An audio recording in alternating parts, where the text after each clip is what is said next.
There's one. I feel like there we we're are. not live.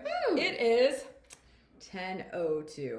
Eek. Good morning. On Wednesday. Happy Wednesday. Cheers, guys. That's kind of how I feel Cheers. about that.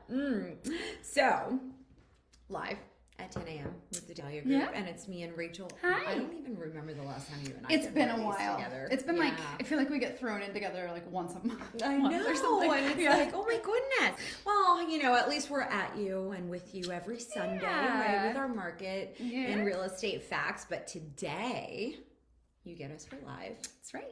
A good 30 minutes-ish, give or take, where we're going to actually discuss, we're going to take a break from what we started last week. Yes. Last week, we started a live series around our investment partners, right? Correct. So when you think of your financial portfolio, you think of your real estate needs, who really needs to be on your team, right? So we're going to continue that series next week with some extra guests. So you'll get one of us and a visitor for the next few weeks. But today, like I said, we're going to take a break and we're going to talk about market statistics. Yay. So we sent out a video via email. So if you're not subscribed to our newsletter, you're not getting our emails, you should. Not really Great sure what you're information. doing. Yes. Actually, the last time we were together was for one of these because I remember Stop we it. talked all about. I was like, so good. She's so good. Thank you. I adore you. I That was appreciate what it that. was But like, also, it's so like, we need some time to do these. No, not I just know. around market I know. stats. Note to self. Yes. So if you're not subscribed to our email, again, what are you doing? You can go to our website, thedahliagroup.net, and register for our newsletter. You can click on the link in our bio if you're on Instagram watching this, and subscribe that way as well. But we do send our newsletters out via email. We also post them to social, right? So it's on all of our social platforms. YouTube, the video will be uploaded as well. So you get that image and the breakdown in numbers, but you also get a discussion now, right? That's something new that we started this year, and really making sure that we sit down and have a conversation about. Yes. It's kind of like this is our What's wrap happening. up of the market statistics that you put together for the last Absolutely. week or so. It's a nice fun analysis, great. but it is a good wrap up because it gives us the opportunity to talk about what happened the previous month compared to the month prior to that and the What previous we're already year. seeing. Yes, what's happening now. And I think that's why this type of discussion is so important because and I think February was a unique analysis month, right? Because the numbers were not speaking at all to what was happening in that moment in March. Like it was so crazy. It was right? like looking back Yeah. and we weren't explaining what was going on at that moment without being able to have that wrap up discussion because it allowed us to say, hey, here's where we currently are. Yes, these were the numbers last month, but look at this change already. Yeah. And that's kind of similar to what we're seeing here For too. sure. We're already seeing that trend of what we had brought to the table last month when we were talking about activity. So it really, again, back to how important it is to talk about the data, but also what's happening. Yeah. Because this really just says everything that we were already talking about last month. Yes. So with that being said, let's dive in. Yeah, let's go. Numbers. All right, so sold volume I think is a really big deal right now. Month over month it was actually trending lower than the prior year, right? Which is interesting because it's been a very busy real estate market and for years at this point, right? I feel like every month, every discussion we have, we're like, oh my gosh, inventory is historic lows. Oh my gosh, this is nuts. And it just keeps getting crazier. I said that right? phrase The crazy never stops. twice already this weekend. This is crazy. No, the historic low. That part too. Right? But I do think it's really crucial to talk about the sold volume because March was the first month since October of 2022 that sold volume was actually higher than the prior year, right? Yes. So compared to 2022. Yeah. So that is really interesting because, for a few different reasons, right? Not only inventory levels, right? And speaking to the fact that it has increased tremendously from February of 2023, but also average sales price. I was just about to say, so the average sales price I feel like is Is it the first time it's been higher? It's higher Because like first time over since year? I want to say December maybe. Okay, I was Don't gonna say quote me. because I know I'll go the back. last few months at least until now it's Yep. been a lower average, and now I know I saw you on your Yeah, stats on that- March. yeah. Yep, absolutely. and Yeah, a pretty so it definitely significant is. difference too. It is from 2022, and 2022, interestingly enough, was a very chaotic March market as well, right? Like we're talking about markets that have been uncharacteristically busy, right? For years now, for a couple of years now, obviously since the pandemic, right? Seriously, everything changed. Everything did, and I feel a lot of the discussion that I have with people is like, "Hey, what do you think? What do you think is going to fix this? What do you think are the contributing factors?" Right? And obviously, inventory is a big one. It's a huge one. We just don't have enough inventory on the market locally, you know, and we need to be able to have new builds, new construction, but we're also in Lancaster County, right? One of the market stats we posted recently, real estate facts, was around preserved land. Yes, preserved land. So we're in a situation where we just don't have the land, right, to necessarily build and construct now. I remember when I first started in real estate, so almost 6 years ago, part of the discussion in our class was around the fact that we were already at a point where we were running out of space for new construction. 6 years ago. And I forget what the percentage was of our space that was already taken, but it was almost 90 at the time. That's wild. So I'd be really curious actually to know where we are now. No, too so. Yeah. But even then, 6 years ago, we were having that conversation of the ability to be able to build, but also preserve what makes Lancaster. Yeah. And the surrounding counties, right? Like Right, it's not just right. Lancaster. This is not just unique to our little hub, but The stats are Lancaster. the stats are Lancaster, but yeah, but the surrounding counties. I mean, Same. we're talking Berks, we're talking Bucks County, Yep. like all of these places that have these beautiful vast farmlands that Yep. are preserved or need to maintain that preservation. You know, one of the things that we discussed around that with Jeff recently was zoning as well, Yes. right? So that's something that we do have unique to us, as well as a lot of industrial, right? And what does that look like as we forge ahead and continue to face these low inventory levels? I actually think, can you write zoning down on that piece of paper? Oh, yeah. I think there's an episode coming up later that I really want to chat about that within Lancaster City. Yay! Because zoning regulations have shifted within Lancaster City, and I just think it's important for Absolutely. rentals, short-term rentals, et cetera, 100%. that people have a better We're idea seeing as to it what's locally, happening. Yeah. right? So we're seeing it in our municipalities that are very, very, very hyper small in the grand scheme of what Lancaster County is. So we are seeing shifts currently, right? So with that being said, inventory levels, right? When we compare March 2023 to March 2022, we obviously see a big difference, right? 2022, 600 units were listed in March compared to 479. And that's not a huge number, right? That's not a huge difference. That's 121 unit difference. But we're talking an enormous county, and 600 is not a lot to begin with. No. Right? The That's reason not a lot to begin with. I pulled you had asked about having the March 22 too as well, and the reason I pulled this over to the side was because I had noted earlier that the previous year even we had dropped into 2022. So 2021 was higher, then down into 2022, and now again down in 2023. And look at the difference too. only 2021 was 631. Yep. Now we go to 2022, 600. Yep. And now we go to 2023, and March is at 479 listed units, right? So like it is dropping. When we say it's low. Yeah, it's low. And people are holding, right? Like, let's be real about that fact as well. You know, a lot of people, when rates were very low, refinanced. Yes. Right? That was a really big thing for lenders. They saw a ton of refis. So it allowed people to use the equity that's in their home. Yep. right? Maybe adjust the space for what their current needs were, and current needs are, and and really position themselves to be able to hold their home for a longer period of time. So, and we discussed that on factor. One of our lives or real estate facts. I don't remember which was, but the idea, right?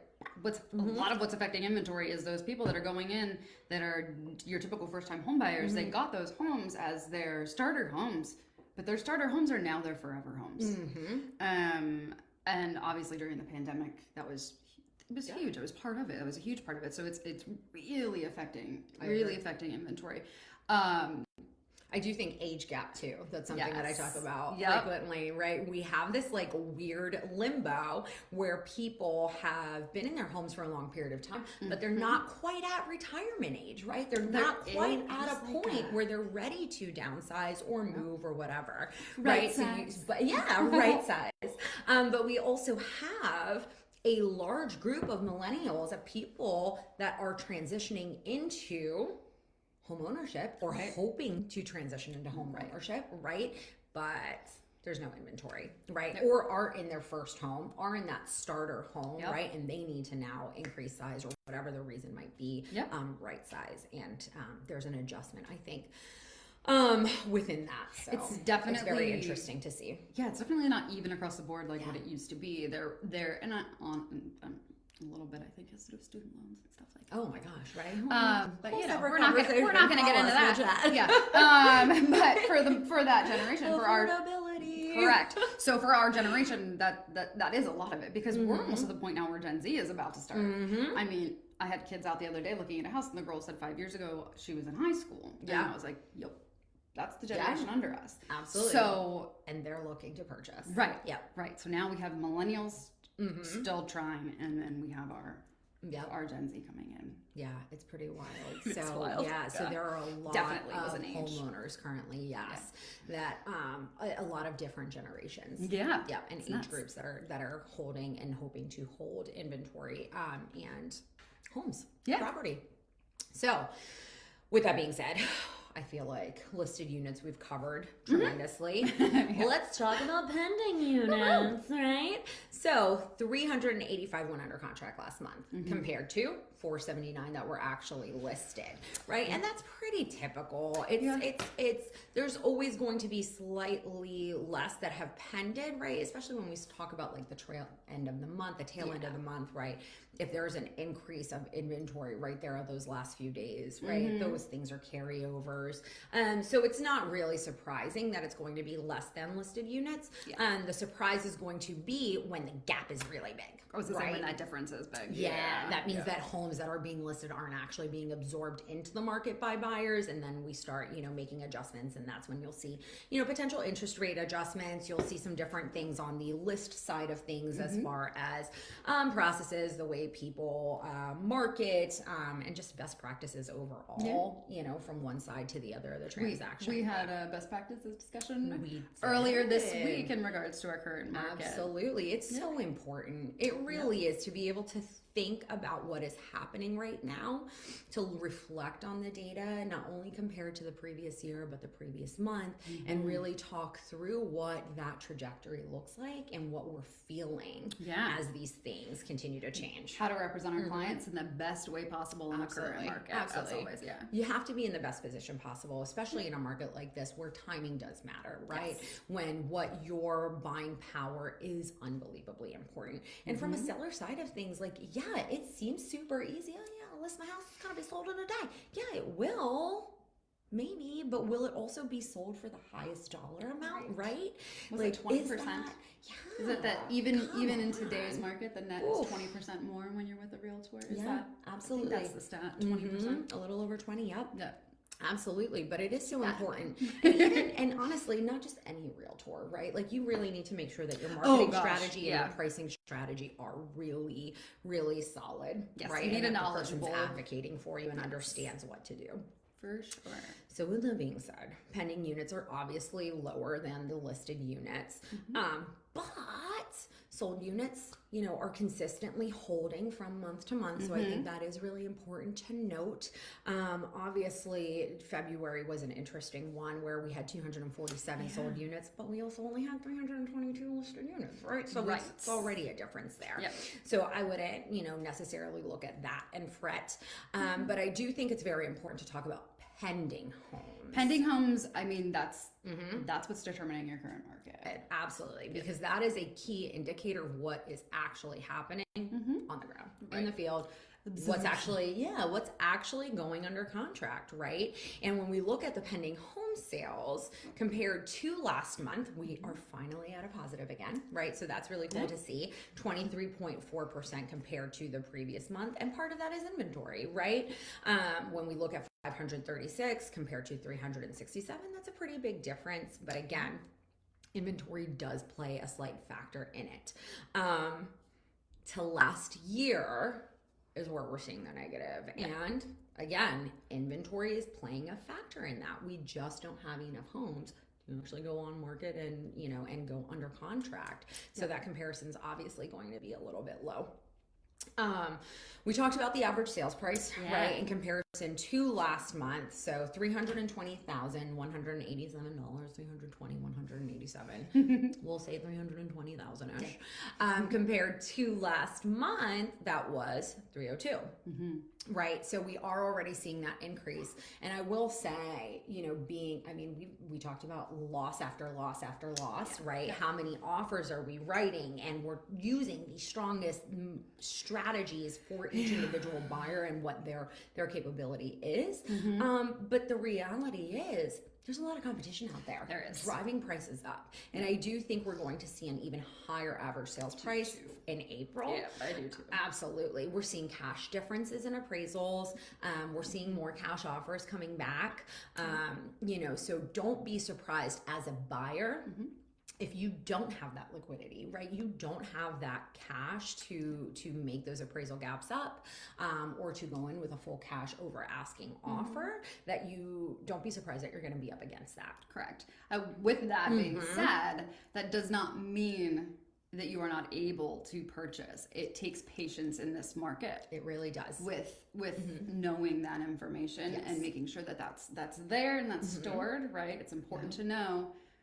However, do not be discouraged. Don't be, exactly. That was a huge part of our discussion on Monday as we were talking through these things, because the reality is it takes consistently seeing homes. It takes consistently writing offers and putting your best foot forward, right? That is so crucial. You have to really analyze your own individual situation, right? You really have to take the time to understand what you're up against for each specific property, to really come up with a strategy so that you can maximize that situation with your agent, right? Like those discussions, that initial consultation is so unbelievably important because you are in a competitive market. You need a team across the board, and not just like, when I say team, I don't just mean like we're a team. I mean, but we are a team. We are. I should totally call. But when I say team, we got you. I also mean having a lender that understands and is on board with making sure you're doing the best that you can do and is in constant communication, and having someone on the end for title that you're able to constantly communicate with and go back and forth for even on the front end. Right. All of it. You need. And I just talked to Connie last week about that. It's so important to do due diligence. Yeah, Connie. Way to go, Connie. You did great. Yes. She is a part of. I have a group thread with Nick. Okay. And what's up, bud? Buddy. Hi. And Connie. Shout out, bro. Yeah. And Connie, we have a group thread. For offers. For that specific buyer. Specifically to be like, can we do this in 10 days? Can we do this in, what are we looking at? What are we up against in this house, right? And it's so important to have people on your side that understand the urgency around communication, right? The importance of communication, not only with the entire team, not just with you as a buyer, right, or you as a seller, but the entire team involved in this purchase and in this investment. But it's also important to have a team that's willing to communicate with your cooperative agent. Yes, right? The listing that was a big agent part of on our the other conversation side of too. things. Yep. Yeah. Or buyer agent, right? Whatever the situation is. But right now we're specifically talking about buyer strategies, right? When we're looking at these average sales price. Yep. It is so unbelievably crucial because in April, we are going to see it. We're going to see a much higher average sales price just based on what we're seeing right now in the current market. And for you as a seller, again, to maximize your position and to make sure that you are getting the most for your asset, right? There's a reason you invested in real estate, right? Yep. I mean, maybe you just don't want to have to answer to a property provider. That's cool. I'm my own boss because I don't want to answer to anybody. I get that mentality. I'm gonna pay a mortgage. I may as well pay mine. Correct. Yeah, but it's your asset. It is your investment, and you need to make sure that you have people by your side that are going to get you the top. Yes, the top. Through marketing strategies, right? Through proper communication, through doing their due diligence on the front end, through understanding your needs, your timeline, and understanding the market movement, and really being able to analyze your CMA, your comparative market analysis, against what's happening in your neck of the woods in whatever county it is that you live in and wherever your home might be, to make the best decision around pricing so that you can get that. Right, because we did for a little bit there see a lot of homes sitting on the market because they were overpriced, right? A little stretch pricing happening. Yeah. And when you do that, you're really just hurting yourself. I had that conversation this week too. So having somebody who's going to tell you the truth, right, so that you are getting the most. But with that being said, days on market, we just talked about. Some homes that were sitting there because of the stretch price situation. Well, that ain't happening no more, guys. They hate to deliver the news. Yeah. But February, it was 28 days on market average across the county. Last year, again, we're looking at these numbers and we're like, oh my gosh, well, this year is more intense. We feel it. Last year, March, days on market were 26. So less than February 2023. However, this year, March 2023, we're looking at 22 days on market. So, which is more consistent with the crazy spring market we had in 2022. Yeah, absolutely. Because if I'm not mistaken, 2022's once we hit April, 2022's February even was at that 19. So we're not. Yeah, we're not really far off. Yeah. So it's going to be very interesting, and I do think, and again, this is without pulling numbers and me just tossing it out there. Just what we're experiencing and feeling. Yep. Average sales price is going to be higher, right, as we're looking at this. And again, this is not me pulling information data specific to today because we do enjoy doing that. However, I don't have that in front of me. Sorry, not sorry. It's just a casual chat. Yeah, you're just gonna have to come back next month. That's right. So days on market, I anticipate are going to be lower too. Yeah. Oh, same. So, now we're sitting at 22, definitely going to be lower. And do keep in mind, this does take into account things like auctions, right? I was just about to mention that because 22 is kind of deceiving, right? So we're like 22 days on market. Oh my gosh, everything's going really fast. Also, new construction. No, somebody just called me on Instagram. No, Patrick, sorry, bud. We're back. I'll have to call him right back when we're done here. Wait, no. I feel like I'm karate chopping Instagram right now. We are. Oh, we're here. We're here. Okay. If you missed that because you're on Facebook watching us right now, just like open Insta because that was freaking hilarious. And I really hope it did exactly that. Like, can that be believers? I'm sure it will. Oh my God. I need to definitely cover call photo him. right there. I need to definitely call him when we get done. Please remind me. It's an important one. I don't think I'm gonna forget this. No, okay. Whoops. Oh, entertainment. So here we are. Woo. Here we are for your entertainment and real estate needs. You're welcome. Yeah, you're welcome. Oh boy. So, days on market being deceiving. That 22, right? For us, that 22 reads very low because we already know, taking into account auctions, taking into account those homes that are priced, some of those homes in the multi-millions, like they're not selling going to tomorrow right away. Right? They're not Right. selling within 24 hours. Right. And new construction. Exactly. Right? That's so going to be there. all of those timelines, those auctions, those new construction, those, multi-million-dollar homes, whatever, that high price point are going to contribute to that days on market looking like it's more than what you're seeing. 100%. But if we really did break that down into chunks, which we're happy to do for you, right? So when we do talk about your CMA and we come and visit with you and we talk about your listing and selling your home, one of the things that we're going to look at is the days on market, right? And show you what that looks like for each of the properties that we're comparing it to in your specific area, right? So it is very important to you as a seller, but for the overall general blanket view, correct. That does seem very high because it is taking those things into consideration. Also, it looks like I have a rat's tail because of the way that thing is behind me. So I'm kicking it 80s style right now. I like it. I have this. Whatever. Where is that? There it is.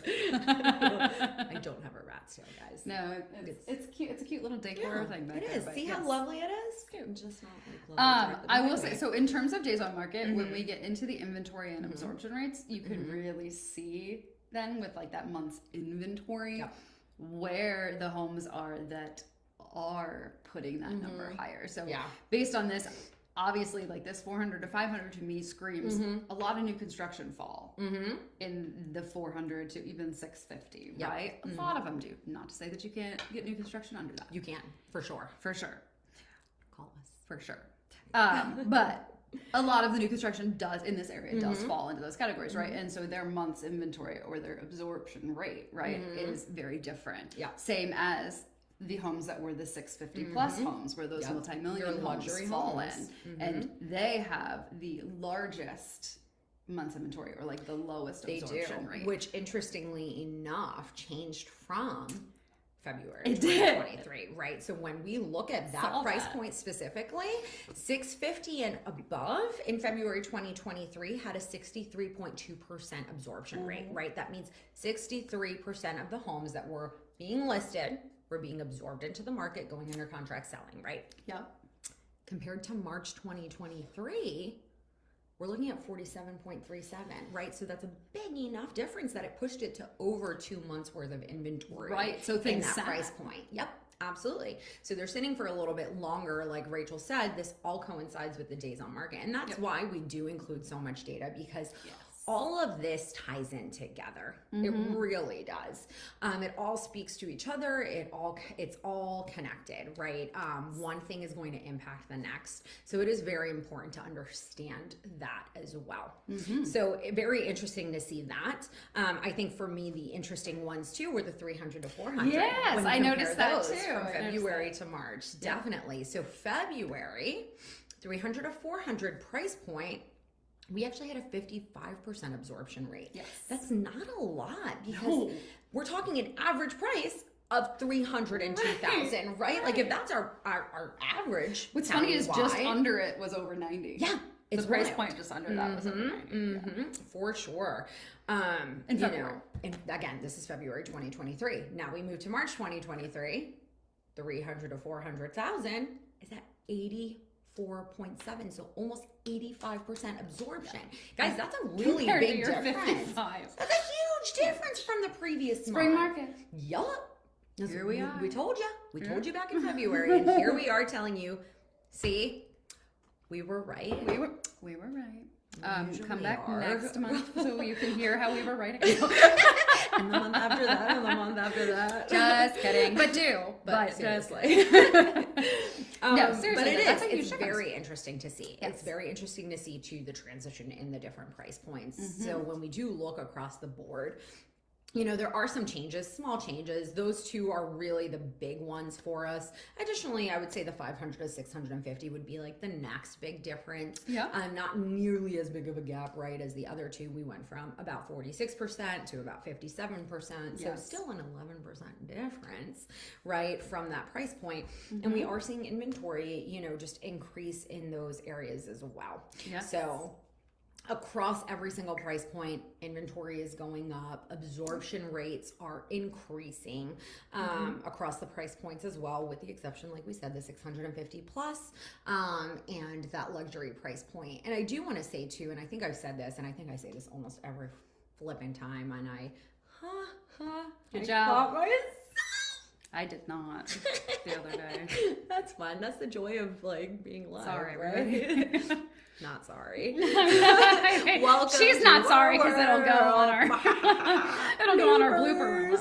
Yeah, I can't wait for that. Also, end of the week, right? Come back and bloopers are gonna be up. Yes, so we have our blooper video coming out this week, and we have our highlights for the month coming out. Oh yeah, I love the end of the month for that reason. Yeah, bunch of fun stuff.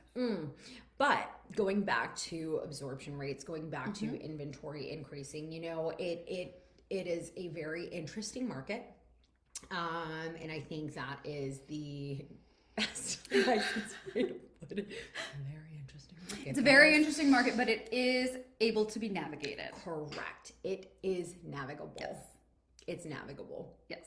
It's just very important to understand your position as the absolute first step. It is so crucial to have conversations early on in this market. It is so crucial to know what your buying power is, what your position is as a seller, you know, and really being able to tie that in with your timeline and your goals. So having, you know, a team of professionals, and again, like Rachel said, she does not mean a team, a real estate team, but you know, having us definitely helps, because not you don't get one person, you get everyone.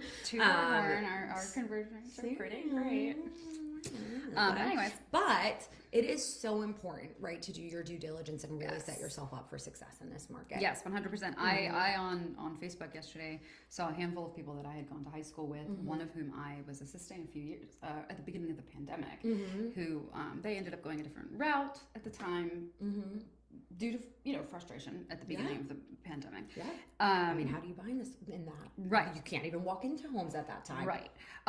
So, I mean, flashbacks. Oh my God, nightmares. So their strategy was to, you know, do what they did and come back in like in a couple of years, and we'll do this again. Point being, though, the conversations that I'm seeing on Facebook between a lot of people that I am acquaintances with from previous years of my life are around how frustrating it currently is. And so a lot of us going over this information is not only like just to say, hey, like, here's the knowledge, here is what's happening, like, let's set you up with a realistic idea of how this is working.